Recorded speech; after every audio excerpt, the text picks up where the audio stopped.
Enter and welcome to Rens Red Room on the Head Nerds in Charge Network. Hello, everyone, and welcome to Rens Red Room. I'm your host, Ren, and I have two guest hosts here today. If you like to introduce yourselves, Webster, you would like to go first? Sure. My name is Webster Sal, the man, the voice, the fragrance. Okay. I like that one. I am Sir Lisa's sensual state is dominant. Okay, then good, guys. All right. Oh, got the edit going. Curtis always on point. So tonight's topic is a lot of breakups, a lot of divorces, a lot of shenanigans going on in the relationship world and in celebrity news. So I'm just going to start out talking about that. Then we're going to go to Sir Lisa's. So Jada Pinkett Smith recently revealed that she has been separated from her husband for a long time, since 2016. So everyone on the internet, for whatever reason, is very invested into this relationship. So they feel some type of way, like they just got a divorce from Jada Pinkett Smith. So the conversation on internet is pretty much hatred towards Jada, because people thought this whole time Jada Pinkett Smith has broken up or cheated on Will Smith. Now, we all know Will Smith is our loving God, okay? Yes, we all love Will Smith. He cannot do no wrong. But people felt like Jada cheated when the whole entanglement situation happened a long time ago. But see, with me, I'm like, I've been knew they separated. They talked about them having a period of separation this whole time. That's why I didn't understand the first part, why people was upset that she slept with August, because it's like it don't seem like they live together, they have a family together. It's like, how did you do this and come about? So she said an entanglement, and Will Smith was like, entanglement? Yes, we call it an entanglement. They are technically still married. So and Will Smith stepped out too, but nobody ever cares when the guy do it. They just care about she doing it. So they've been separated since 2016. So 7 years by now they've been separated, living in separate houses, but still portraying a loving relationship for the public, which another reason people don't understand that. And it's like, it's completely understanding. It's none of your business. They are still a family. They are still technically married because there's no divorce papers yet. So yeah, they not putting up appearances. It's that they don't really hate each other. They still love each other. Jada Pinkett Smith just had a birthday recently and Will Smith was there. So it's because they are divorced or going through a divorce or a separation, wherever they're calling it right now currently, that doesn't mean they don't love each other. They was the ideal relationship because of the love and the power that they had together. So because they're not together does not mean they do not love each other. Some things just die out throughout a long time. They've been together for years. So things die down. They love each other, but they're not in love with each other enough to work out whatever differences they have and to continue the marriage. So do either one of y'all have a comments to that? Do y'all hate it? Do y'all love it? Do y'all care? I mean, I can speak on it, unless you want to go first, good brother. No. Okay. Y'all can hear me? No, you go ahead, my man. Okay. So one thing is what society... Yeah, you just fine. Can you hear me? I'm good? It must be a slow...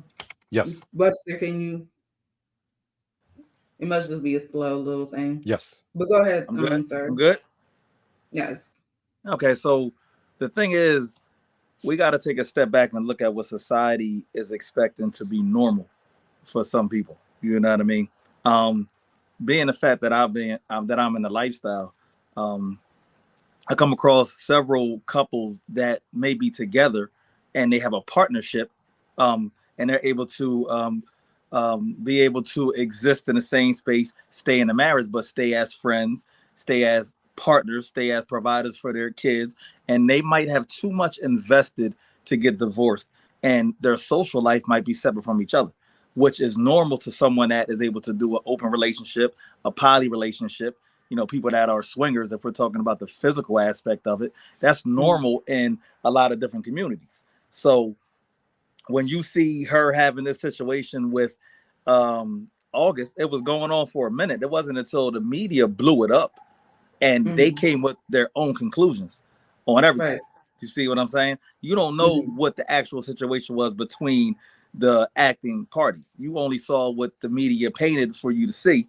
Whatever, and you got to understand how the media chops stuff up. You might see an interview that has interviews from 20 different things and them putting together a narrative so you can soak that in, and then that thought process is in your head that, oh, she cheated on Will, when in all actuality it may have been a situation to where he knew about him. That was a partner that he okayed, and she was doing exactly what they both agreed upon was correct. She just maybe got caught, or maybe he caught feelings and went public with it. There's stuff like that you can't control. You know what I mean? Some people cannot detach their physical from their emotion. You know what I mean? Everybody is not built like that. Most humans cannot do that. There's few of us that can, but the average person cannot do that. We're not programmed like that from a core level. You know what I mean? So when I see them, they haven't been together for that doesn't shock me at all. I don't think anybody is questioning a love situation, because there's people that, you can love someone but not be able to be with them. You know what I mean? People still have love for their wives or husbands, and then they get divorced all the time. So I don't think anybody is questioning if they have love for each other. They may not be in love. That's two things you got to separate. Being in love and loving someone are two different things. And that's two completely different conversations. Obviously, they're not in love anymore if they're, doing separate things socially and physically with other people. They could be, but it seems that they're on the end of them being in love with each other, but they love each other as humans. They love each other as what they built as a husband and wife, you know what I mean? As a couple, what the relationship that they have, it just may not be intimate for them anymore, which is perfectly normal. I just wish, yes, I totally agree with you. And I just wish that like you said, they chop up little bits of a whole interview. That interview probably was an hour and a half, but they only focusing on the fact that they've been separated. Like I said, I've been knew and heard this years ago. Will talked about it and Jada talked about it. Even at the Red Table Talk, when they sat down to even talk about the August situation and entanglements, they both said we both stepped out of the relationship. But for whatever reason, people just was focusing on Jada. It's not whatever reason. It's what social media does. They force you to focus on a certain point. There's people that get paid to do that. You know what I mean? They show you half a story. There's people that are paid to control a narrative. You know what I mean? There's people that specialize in that. The same thing with the government, same thing with relationships and Hollywood, whatever. Anything. People can put something out there to deter someone from having their own opinion on it. You can lead someone to think something happened. You know what I mean? If you're not there and you don't see it yourself, you only have the information that's given. You know what I mean? Right. If I tell you, if you're my girl and I tell him Ren cheated on me, all you looking at, damn, Ren cheated? You know what I mean? I'm not telling him that you caught me having an orgy with 10 girls. You know what I mean? I only told him that you cheated. So all he's looking at, and that's all we're talking about. I left out the information to why you cheated. You know what I mean? You see what I'm saying? So, or I left out the information that you absolutely right. To put in that terminology, yes, the media was just focusing on Jada, cause listen, I'm no part of Hollywood, man, but they do construct their own narrative, their own story, because they know this is going to push more. If Will cheated, right? People like Will cheated. So what? Jada cheating oh, how could you? How dare you? How that's going to sell more books. That's going to have people more watching. That's going to have people more clicking because you hear men in Hollywood cheating and stepping out all the time. You rarely Actually, hear women doing the same. if Will cheated, So, that would be more of a headline because Will is put up there on a pedestal as a model Jay-Z black cheated. man in America. So if Will cheated, that would That's not the devastate same more people than pedestal. Jada. It's all Jada's Mm. already, Yeah. she ain't shit, whatever. Jada can't do nothing right with that situation. She's gonna lose regardless. Even if Yeah. Will said you can go do whatever, they're still gonna crucify Jada, hands down. Because Will is up here. Will has not had anything in the headline besides him recently smacking the dude Chris on Rock. stage. But Chris Will Rock, has yeah. never had a bad headline since he started his career. Will has Right. been a representation of Philadelphia since Mm-hmm. since he was, even when he was an artist, he's a hip-hop artist. Nothing, he has nothing on his record that can, nothing on his career record that can tarnish his name. You see what I'm saying? Right. And he has lived to a certain standard up to a certain point. Even when he Mm-hmm. went and said, I'm not going to curse anymore in any of my music, setting a Right. bar for and challenging other black men in the industry to do the To do same the thing, same. whatever. So Mm-hmm. if he cheated, that would be devastating. And we'd be like, no, I need to see proof. Jada does it. I'm like, yeah, that changed. We can cuss here, right? Yes. Yes. If Jada cheated, I'm like, man, I knew that bitch wasn't shit. I don't No. care if she sent a text message to somebody. I'm throwing her under the bus because you don't have the same respect for Jada that you do for Will. I don't care what anybody says. You know what I mean? Mm. Well, I think to some degree, though, and this going back to your point earlier, Ren, as far as what people do within the confines of their relationships, what they do, the issue is Jada's the only one talking. You talk That about the part. media perception. That Jada part. is the only one That's the talking. part. And Yes. Jada is That's the talking part. and exploiting it for profit. In the case of before, they could have not said anything about August, just put out a statement, moved on. But no, I'm going to have this on my show on Facebook so I can get people to watch. Oh, in this situation, regardless of the conversation and what's chopped out, it's the purpose of promoting her book. She is the one that is constantly talking about whatever's going on, and she is talking about it to profit off of it. I think to some extent that's where the negative viewpoint of her comes from, because others have been in situations where they've gotten caught cheating or done whatever. They release a statement, I have a sex addiction, I'm going to rehab, blah, blah, just to, go away for a while, call it a day. And then they go back and they do whatever they do with their husband, their wives, whomever. In this case, there's a constant media presence because there's something to sell and she's trying to profit off of based on the controversy surrounding it. It's, while the contents or the context of her comments may be taken out of context with them being separated, it's still generating headlines. She's talking in promotion of a book, of a tell-all book about her life and then her marriage as well. She's profiting off of it. So that's where that side eye that Jada ain't shit comes from, because it's not just she quote unquote dogged out, Mr. Fresh Prince. It's that she's then profiting off of it. And essentially he's saying nothing.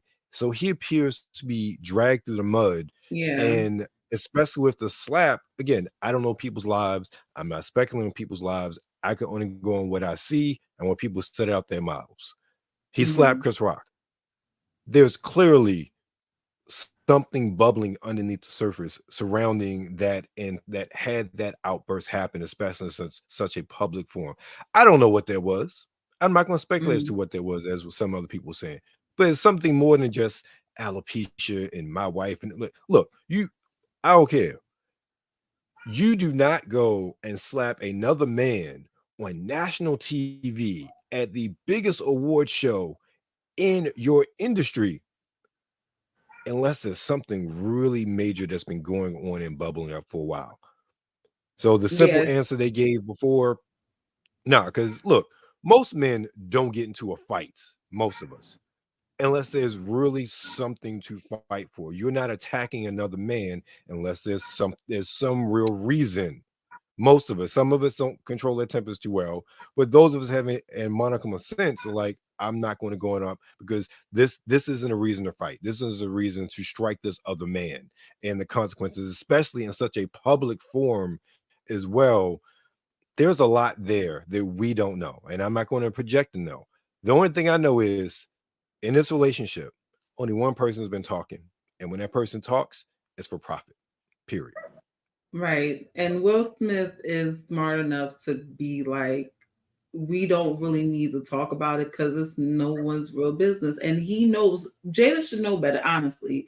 But yes, then that makes more sense the way you describe it. Yeah, I can see why now she's getting all the backlash because she is talking about it. And it's like, if that is y'all business, y'all don't have to let us in y'all bedroom. You know, y'all was the pinnacle Right. of black love. And now y'all showing us that it's like mommy and daddy breaking up in front of you type of thing. That's why people feel so emotionally invested, because they were the ideal couple. And now we realizing they're human. You know, they have issues like everybody else in this planet has issues. So a lot of people taking it to heart, and Will Smith is smart in keeping it quiet. And then Jada just keeps expressing this emotion, this feeling, her intimate thoughts and all this stuff to us. And it's like, Jada, why do you keep talking? Exactly. Shut up, Why do you keep please. talking to get us upset? Just be quiet. When I saw that, I'm like, Yes. maybe just stop, please. Yes, Just stop. hopefully this is the last bit because she has a tell-all book. So let her tell it all, get it all off her chest, all her secrets, all her fears, all what's going on. Secrets are supposed Let to her be get it secrets for a off. reason. Yes. And yeah, the slap is not just because he did disrespect his wife. It is other things bottled up there. Like Lisa said, Will Smith has not been in the bad light in Hollywood since he got here. You don't really hear Right. nothing scandalous until this incident occurred with the entanglements and the slapping of the Chris Rocks and all this stuff. No one was saying nothing much about the Fresh Prince unless they was referencing his music and or his TV shows or his movies. So yeah, I mean, Will Smith's smart enough to know Hollywood is going to flip the story regardless. You know, that's gossip. They know the gossip columns will take that a little bit of information and run with it as way and in many ways as they possibly can until it's dried out. So yeah, that's unfortunate. But yeah, the funny thing is that people were rumored that they were part of the lifestyle. That they had secret lovers and they had different types of things. Like Jada gave Will passes, like you can sleep with whoever you want, just don't bring them home. You know, they had that type of they never confirmed it, but that was another rumor of it that they was part of the lifestyle. Yeah, I'd heard So that. yeah. I could care less what people. This is the thing. I could care less what people do within the confines of their relationship. You know, we all heard the like Will slept with men and he piped down Margot Robbie and this and that. I was like, first of all, they're rumors. I don't prescribe to rumors about anybody, especially in Hollywood, because these things can come out of nowhere. Hell, we've all had rumors about ourselves come out. We're like, wait a minute, where did that Right. come from? So, Right. I mean, let alone having, you know, some stature and clout in a major entertainment industry. But for myself, I just said I could care less what someone does in their marriage or in their relationship or in their lives. It doesn't affect me. And I say, for instance, this isn't the same, but people talk about Leonardo DiCaprio and how he dates, you know, once they get 25, he gets a new one. I'm thinking, and what does it got to do with Right. me? Why does that Right. matter? Why are we having these conversations? And in this case, the only reason we having this conversation is because Jada's making it a conversation. Mm-hmm. Yeah, it does seem more like a mocker, like she's trying to get the most attention because she did anyway, have a talk show called the Red Table Talk. Now it was canceled with Facebook because Facebook canceled like they're not even doing those shows Right. anymore. So yeah, she's now trying to sell a book, and unfortunately, sex sells and drama sells. It's just is what it is. So a lot of people are probably gonna be buying her book to find out, well, what else do we need to know? Like, but anyway, I'm done with them. I wish them both the best of luck because it's hard in these streets. Okay. So I wish them the best of luck. And Will Right. Smith called me. Okay. I'm from Philly too. Like, call me, Will. Like, what's up? But all right, sir, Leezus. Let's talk about you. All right, with your business. Let's talk about that. So you want to do your thing to talk about it and all that? Do my thing and talk about. First, we're gonna stop calling it a business. That's what we're gonna stop doing. We're gonna stop. We had this conversation before. You mean Mm, my lifestyle? What are you? What are yes, you? your What are you referring lifestyle. to? I'm gonna Your turn to the life. interviewer now because you playing with me. I'm gonna turn to the interview. So I want to really honestly want to know. I know a lot of people in the lifestyle, but I don't understand what it actually is. And I'm sure a lot of people don't either. So So the let me break lifestyle, down what does when you say. that Let me break down mean lifestyle first exactly? for you. When you say lifestyle, there's several things under one umbrella. Okay, so you have kink, you have swingers, you have BDSM. Now, depending on where you are with it, you might add poly relationships or the poly community into that. So, but it's typically kinksters, kink, BDSM, and swingers. So all together. Then you have people that are exhibitionists, you have people that are voyeurs, you know what I mean? You add that. So all those people under that umbrella are considered lifestyle. Okay. Mm, So, and it's when you do it as a lifestyle, people have practiced a lot of the stuff that we engage in just in a normal life, but it's different when you do it as a kink or as a fetish and you make it a social thing you do. Like I socially travel to clubs to be an exhibitionist as opposed to just me being in a car with my partner and we look around and there's not a lot of people. We end up doing something in a car, which is like random. It's a big difference between actually seeking somewhere where you can practice being an exhibitionist or go and actually engage in watching people have sex or engage in any type of intimate encounters. So mm. when you say lifestyle, it's an umbrella. So there's levels to what's underneath that umbrella. Interesting. Okay, that's really good insight because a lot of people um say a lot of things that are not technically what it actually is, or they have their own interpretation of what it is. So when some people say that they poly, it's like, oh, cool. So you date multiple people? They usually be like, no, it depends. They have a girlfriend and the girlfriend just allows him to step out to do whatever he wants, type Well, of that's thing. not poly. That's what I said. But Well, they say, poly is based on being able to love numerous people.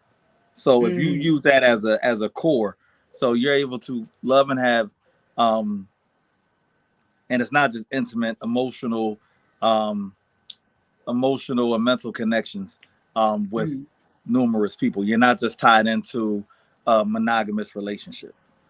So what mm, you have to do is separate.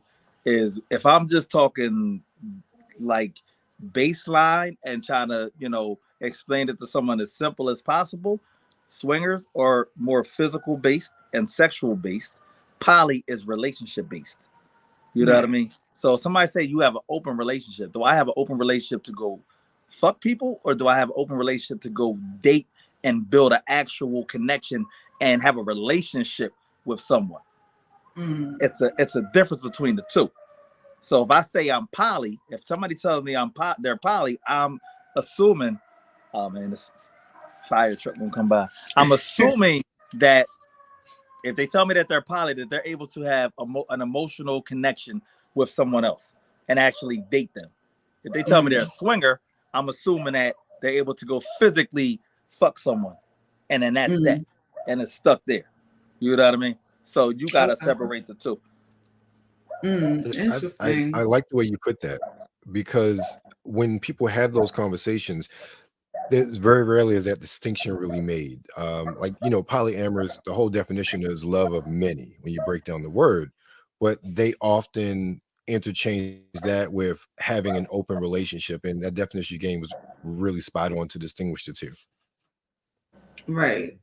And this is why this is perfect right now, to actually educate the people to the terms, because you might tell, like, you tell your wife, we poly, all right, I'm gonna go out, do my thing, and she just like, okay, sure, because she's not educated, she don't really know the terminology of it.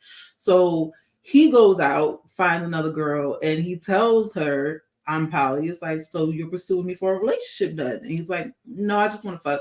So she gonna be like, wait a minute, I thought poly meant relationship based. I didn't know poly meant you in a just open relationship, sleeping around with people. So this is why a lot of people get flack in the poly community, because they not really using the right terms for it. And it's like fakes and frauds really, like in the actual community, because they saying they this, but they not really that, or they just ignorant and don't know the true definition of what it is. So I this doubt is why any of people, them are in the community. Anybody can say poly. It's the difference between being in the community. If you're in a community, you're in there and you are able to be accepted in there because you're educated about the lifestyle. You can't just say, oh, I'm in the, it don't work like this. You get people, that's like somebody just, anybody can, oh, I'm a swinger, oh, I'm a dom, or I'm this, I'm that, I'm so-and-so. And it depends. If you're having a private conversation, anybody can be whatever they want to you during a private conversation. You know what I mean? But everybody needs to educate themselves, and nobody's husband should be. If I'm married to you, I shouldn't be out the blue, just like, hey, honey, I'm poly now. Let me go out. We got married like that. It doesn't typically happen like that for married couples. You know what I mean? Most times people meet someone and they might tell them something, and if they're not educated about it, they're not gonna know. And it all boils down to educating yourself. If you hear something and you're not sure about it, we have Google. It's 2023. You can Google anything. You don't need anybody to teach you. You can find information about anything you want. You know what I mean?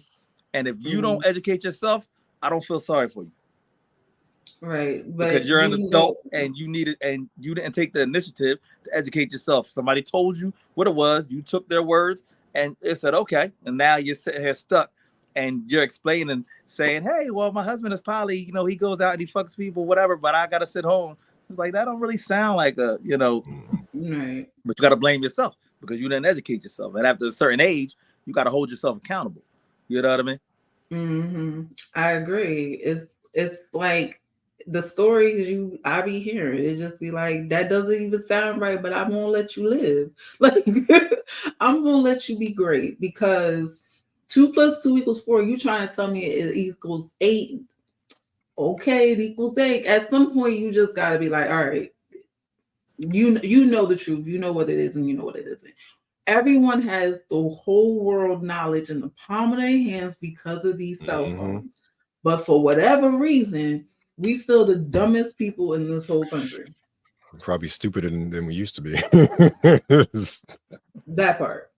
So Webster, do you know anything about the BDSM, kink, anything, poly, any of that? Just the passing, I have a couple of acquaintances who talk to me about their experiences, and just like, hey, you're interested in this, you want to know about that.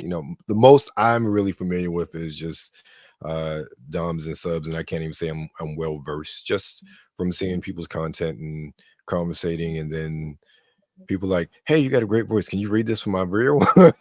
Sort of thing. So that's mostly my experience. It's fascinating.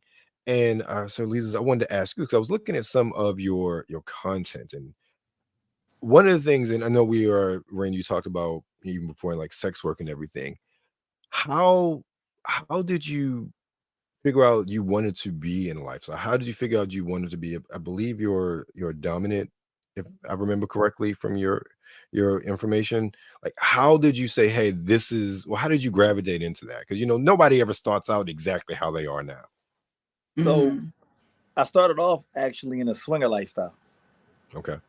So I started off as a swinger. But me and my ex, we were exhibitionists, and she introduced me to the lifestyle as an exhibitionist. So, she was a model, so she had access to a lot of premium upscale parties, invite only, you know what I mean, high society lifestyle parties. So when I came in on that aspect.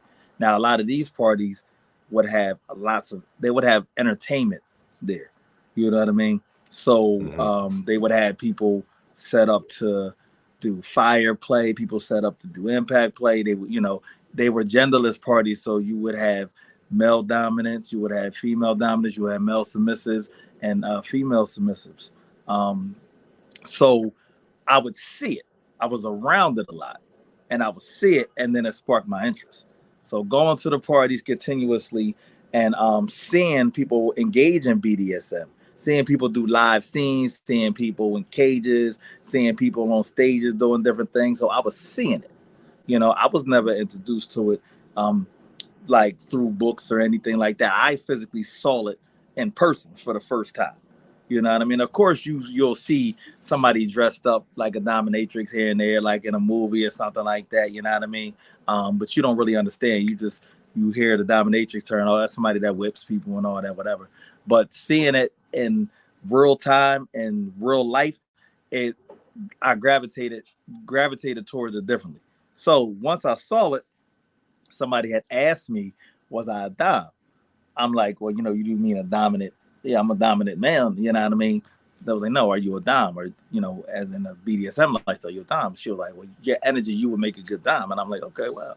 So that made me start researching it more. So when I started researching it more, after you research it, then you see it, and you're like, oh, that's what they're doing. Oh, that's what I was reading about. Oh, okay. Now you're comfortable asking questions. Hey, why do you do this? Or where do you get this from? How do you do that? Whatever. Then I started educating myself. Then I started going to seminars. Anytime I would see something like a class about something, I would go to it. And then I would just pick people's brains apart and ask them, why are you doing this? Why are you doing that? Then, YouTube.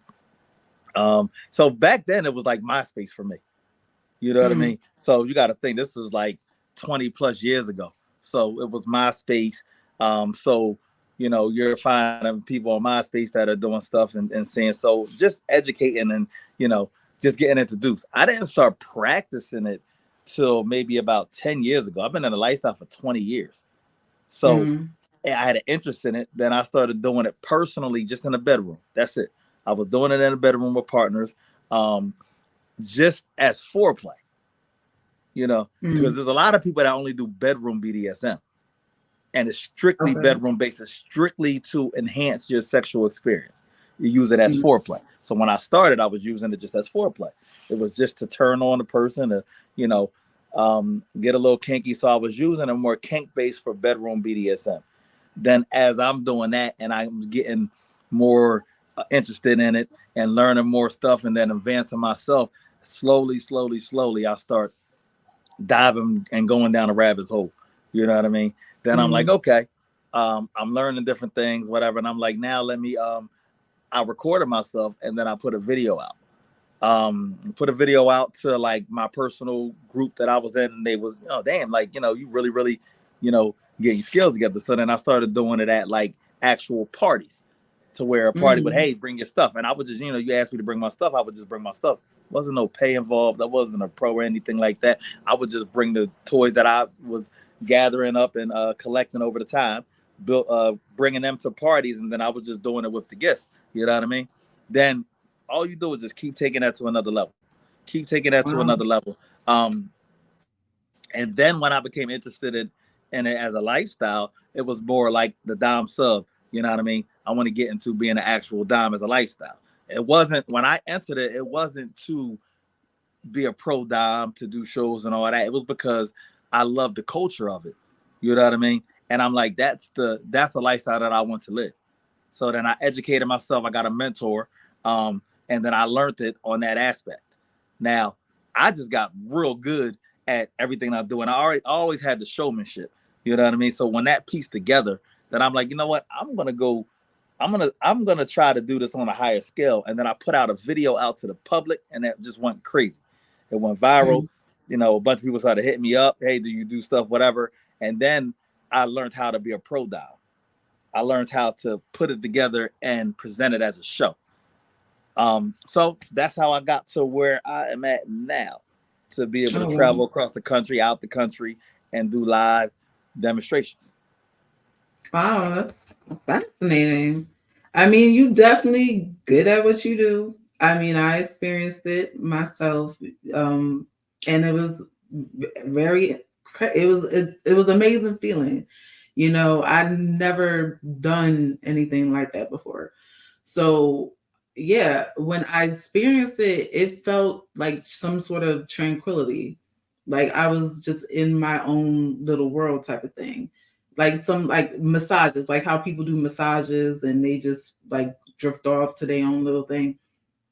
It felt like a massage to me, something that I felt like I needed, that never had before, and it was an amazing experience. A lot of people seen my posts and saw my face like, oh, she having a good ass time. I'm like, yes, I am. It was a great, and I've seen your So, shows, and a lot of women go to your shows too. So I'm sure so your if experience, what you did was sensory play. you, So sensory play is basically, like it depends. You want to create a desired sensation with different objects, whether they're sharp, whether they're tickly, whether they're smooth. It's all about sensory. Hot, cold, pointy, sharp, rough. You want to create different sensations on different parts of the body, and everybody has a different response, right? So when I do sensory play, I also add orgasm control, or I'll call it vagina control, to where I do oralism. I want you to focus on, sounding sexy, breathing out, letting sexy sounds out. This is getting you in the mood. And I'm also having you focus on tightening up your pelvis area, so you tightening up your vagina, so you're able to do a Kegel and hold it in. So when you feel everything, you're releasing at the same time. You're releasing orally, you're releasing physically, then you're feeling the sensation, and then you're hearing my voice as we go. So I combine all that together to create my sensory play experience. So I can use two items. With her, I think I used two things. I did electric play and I did sensory play with a pinwheel. That's it. Sensory, and then it was touch. Everything else was oralism, her being able to breathe, let out a moan, and then her holding her vagina doing a Kegel. So all that combined creates a sensory overload. So just that small little thing right there, and then you have little music playing, then you have the light in there. That creates that experience. Now I can take that to different levels depending on what the person is open to and how far they're willing to go. But that's how you create that scene right there. And that's what she did. And that's basically like the bare minimum, you know what I mean?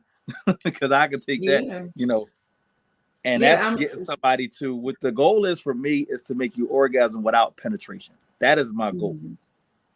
That's always my goal, to make you orgasm without penetration, to get you to a space mentally where you're able to do that.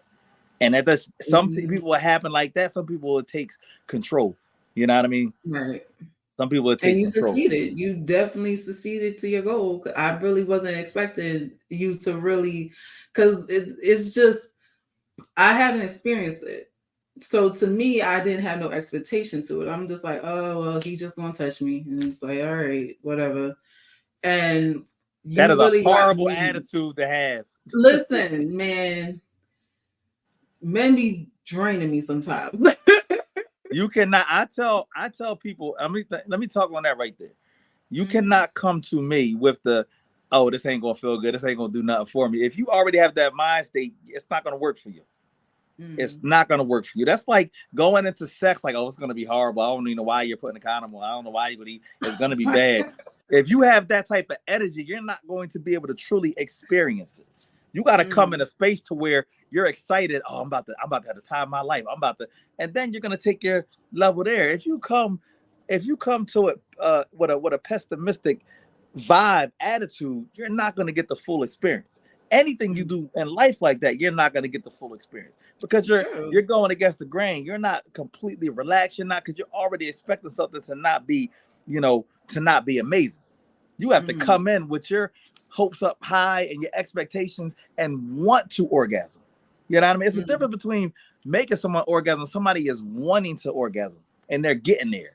And, you know, like as a man, I can think about things that turn you on. I can make stuff around you, or I can just sit there and say, no, it's your job to do it. Nope, you're not doing a good job. Nope, you're not. You know what I mean? But I'm not doing you no favor. I'm not doing myself no favor either. I want to be engaged in it. You know what I mean? I want my orgasm to be immaculate. But yeah, I mean, this is what I'm saying for people in general who never experienced anything that he's describing right now. To me, it was an amazing experience. It felt like something that I was missing out of life. You know, it's like I said, like after you get a really good massage, a real quality good massage, you feel like a new person.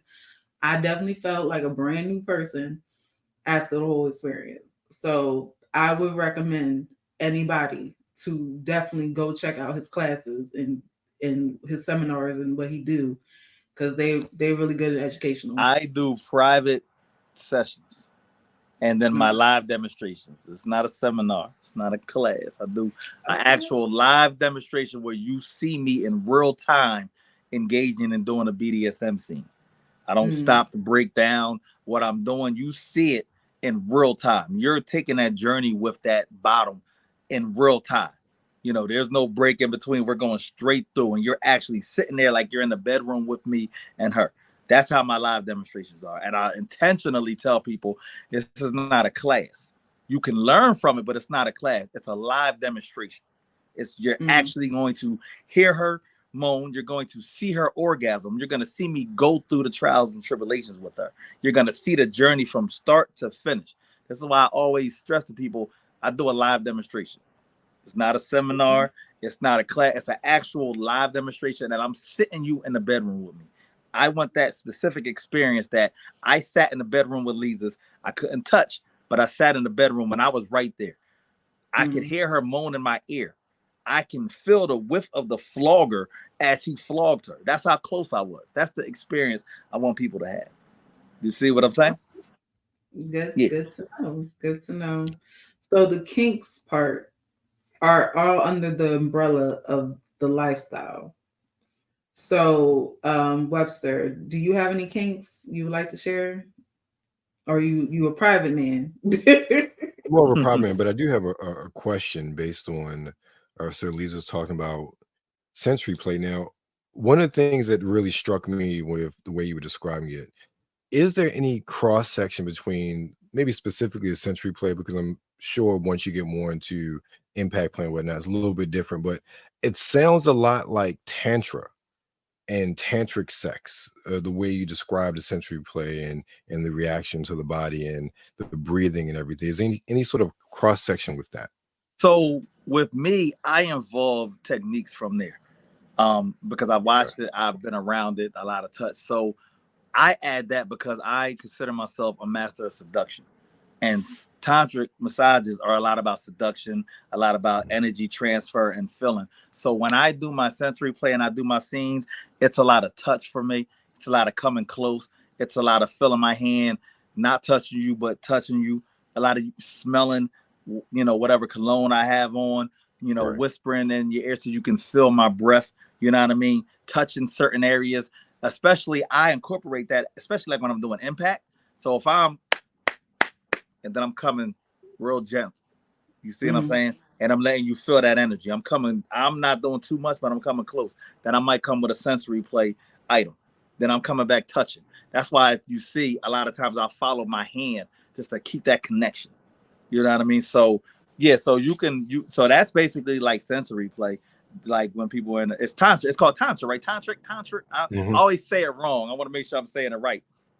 But I know a lot of women that do tantric massages, and then I'll watch to see, and I'm like, okay, I like how she caressed this person's arm, or she caressed a certain area and all that stuff, whatever. But it's, you know, I incorporate a lot of that into it because I'm a sensual sadist. You know, I have a large sensual side with me that kind of goes hand in hand with my seduction. You know what I mean? So I incorporate a lot of that, and you definitely picked up on that. So it's a lot of that incorporated into it. Okay. Oh, interesting. Is there another question you have, Webster? No, no, no. That was one of the things that just struck out to me. It reminded me of some others I've seen on YouTube when, especially when it talks about tantric sex and massages, and it Right. just a lot of that sounded very familiar. So I wanted to ask that question. I'm just Yeah, not I mean, nude on top of somebody, you know, because a lot of times it's, you know, it's body to body contact with that, you know Right. what I mean? I'm just not nude when I do anything, but I'll let someone rest on my body, let them feel, tell them to breathe, go down certain areas, you know what I mean? But if you come Mhm. and see, I'm gonna say one because I'm gonna give you an invite. I don't know you ain't gonna let me down. I know you're gonna come see one of the shows. So when you come to one of the shows, you'll see it in full, and you say, okay, I get it now. Because online you see clips. You know, I show you what I want Right. right. you to see. You see clips, but when you see it all together, you say, okay, this was a journey. You started Mhm. from here, you built, and then it was a slow build up. I get people that, you know, they'll see a video like my viral video. I get a lot of people that troll that say, oh, that's way too aggressive. He's not, you know, where's the warm up? But you're seeing 8 seconds of a 40-minute interaction. You see what I'm saying? Right. You don't know Mhm. where we started at from the first word of the song or the first note that hit on the track, you know what I mean, to get to where Right. we at. So it's a Mhm. build up. It's a slow build up, build up, build up. Then we end with a climax of heavy impact. You know what I mean? But you Mhm. got to be there to see it. Yeah, I've been to one of his Understood. shows before, and yeah, it looks intense. But I even participated with the flogging. Is that what you was spanking the women with? Yeah. Um, Blogger. yes. So I experienced that too, and it was amazing experience.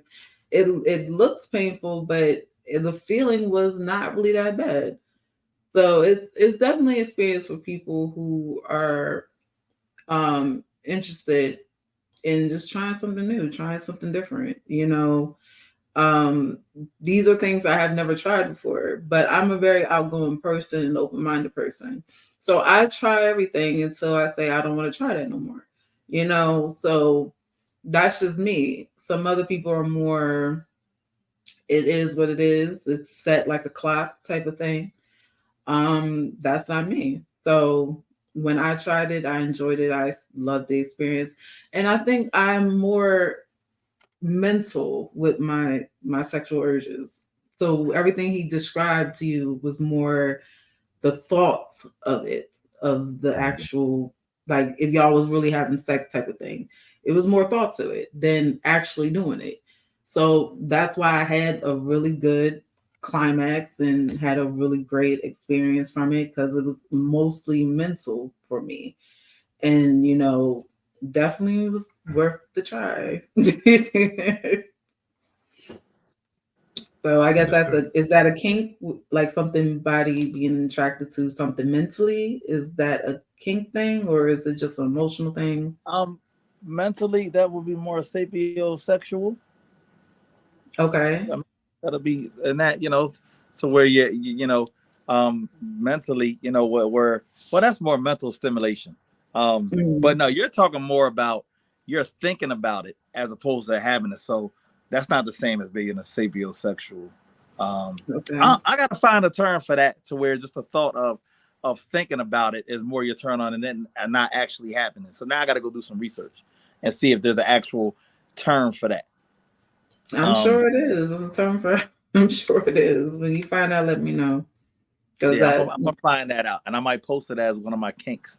I post it as a kink of the week or something, because now it's gonna be something that is gonna be new to me. So I'm gonna find out what that kink is, and I'm gonna have that posted, and I'm gonna talk about it okay. on my page now.